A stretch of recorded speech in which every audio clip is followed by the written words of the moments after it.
7 Diet mistakes to avoid when you're trying to lose weight. When people go on a diet to get rid of excess fat, they make the same stupid mistakes. They use methods that are simply impossible to maintain muscle mass. Of course, they lose weight. Only they lose no less muscle or even more than fat. Yes, the clothes are getting big. The numbers on the scales are pleasing. Even your doctor can praise a healthy weight has been achieved. Only you become just a smaller version of your old, unattractive self, without improving your appearance in the least. Let's be honest, is this why we are losing weight? Before we start, make sure you subscribe so you don't miss any videos. A healthy person's diet equals preserving muscle mass. The more muscle mass remains, the higher the calorie expenditure even at rest, better health, and a better figure. Here are some mistakes to avoid. Number 1. Cardio on an empty stomach. Most often, this is how drying bodybuilders start the morning, and it really works.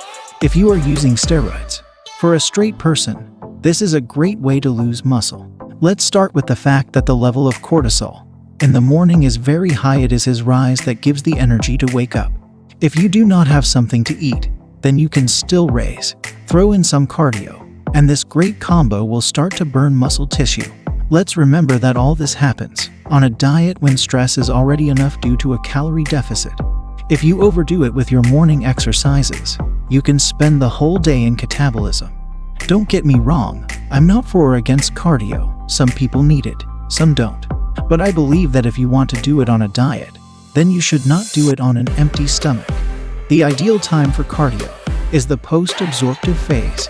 This is the period when you have already digested a previous meal, but have not yet spent too much time without food. Necessary nutrients in the blood, calorie consumption, and fat oxidation are maximized. If you do cardio on an empty stomach, then the consumption is much lower, the level of metabolism does not increase, and you will also get tired much faster. As a result, you will spend the rest of the day on the couch and, in aggregate, burn fewer calories per day.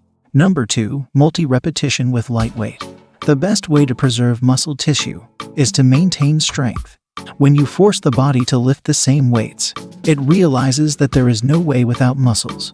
If you noticeably reduce working weights, then a smart body realizes that so much strength and metabolically active muscles that eat too many calories is not required at all. As if that weren't enough, you also do more reps to draw these same muscles. Only this cannot be done.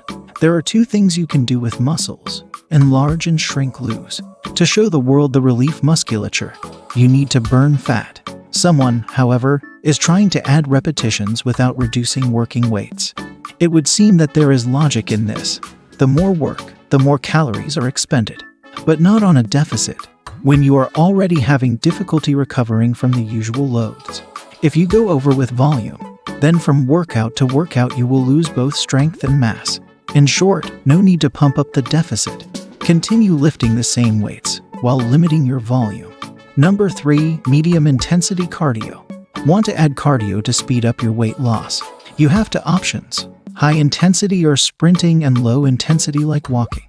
It's about hormones. When people try to turn up the heat by stomping on a treadmill, they produce the most cortisol. They raise the intensity before the stress hormone is released, and they do so long enough to raise the level.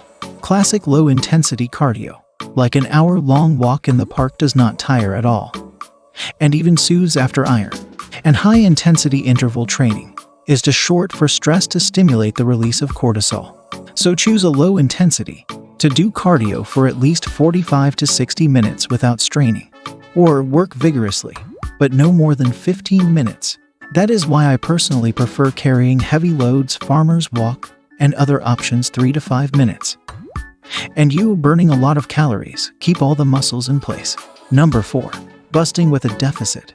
Few people go on a diet for medical reasons. Usually, everyone just wants to improve their appearance, and as quickly as possible. This is why they often cut too much, and too early. I have seen people start a 1,000 to 100 calorie diet with barely 50 grams of carbohydrates and fats. Moreover, they did not sit still, but tried to run every day for an hour and a half, or even twice a day for an hour plus some advertised fat burner. How long do you think you can hold out in such a regime? Our bodies adapt to this level of restriction activity for about 4 to 6 weeks. If you can last that long, most likely, brutal hunger, lack of energy, and developing depression will simply force you to abandon such an effective diet. Don't go overboard from the beginning. Cut calories and add cardio gradually to help you lose some fat over time, maintaining or even increasing strength. The more careful you act, the more consistent the results will be, and there will also be more wiggle room when weight loss slows down. Number 5. Additional exercises. Another common mistake is adding extra exercises to the program. An ancient basic myth says that the more movements that work the muscle from different angles, the more magnificent the end result. Again, we can only gain or lose muscle. Diet is not about that. Does a variety of exercises help hypertrophy? Of course, but only on a calorie surplus.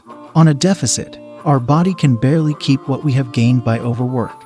The more training volume, the more fuel you use, the same fuel you will need to recover from strength training. I have met people who claim that diet pumping increased their muscles. Well, I can assume that due to the increased inflammation of muscle tissue, which is quite natural for a deficiency. That is, visually, the muscles swell, but at all for growth, but for destruction. Soon, due to calorie restriction, there will be no external pump either. On the diet, only the most essential strength exercises should be left in the program in order to maintain the muscles. Correcting the imbalance of the muscles and tightening the lagging groups should be during the period of mass gain on a calorie surplus, and not on a deficit. Number 6. Cutting back on exercise carbs. Also a common problem. I will say more. I myself was a terrible carbohydrate phobia. Until recently, it was believed that carbohydrates cannot contribute to weight loss in any way. I succumbed to this belief and stopped refueling with exercise carbs before, during, and after exercise with iron. But it is carbohydrates that will help maintain or even increase muscle mass when training on a diet. Even if you are on a low-carb diet, supplement with them before, during, and after exercise, limiting the rest of the time. This will maximize both muscle retention and fat loss. If you don't trust regular food, try a branched cyclodextrin sports supplement. These forms of glucose are not stored in fat, but rather allow you to work at high intensity, supporting metabolism and maintaining muscle mass. Number 7. Cardio before bed. It became fashionable among jocks when Ronnie Coleman himself said that he was preparing for his Olympias in this way. I have to repeat myself. Doping changes the laws of physiology. Simply, the more androgen you have, the less cortisol worries you. Straight, always remember about cortisol. Cardio, especially the aforementioned medium intensity, stimulates the release of cortisol. Usually, before going to bed, its level decreases, but if you increase it with competent training, then it becomes much more difficult to fall asleep.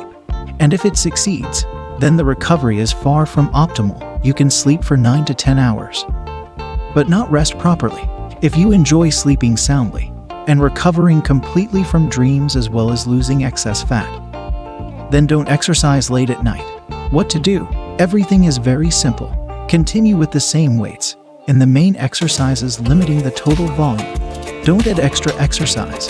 Don't try to burn more calories in your workout.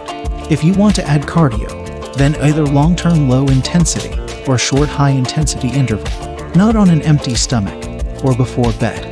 Don't even think about tightening the lagging muscles on deficits. The main task is to maintain the available dry weight. Don't limit carbs before, during, and after exercise. On the contrary, do not hurry.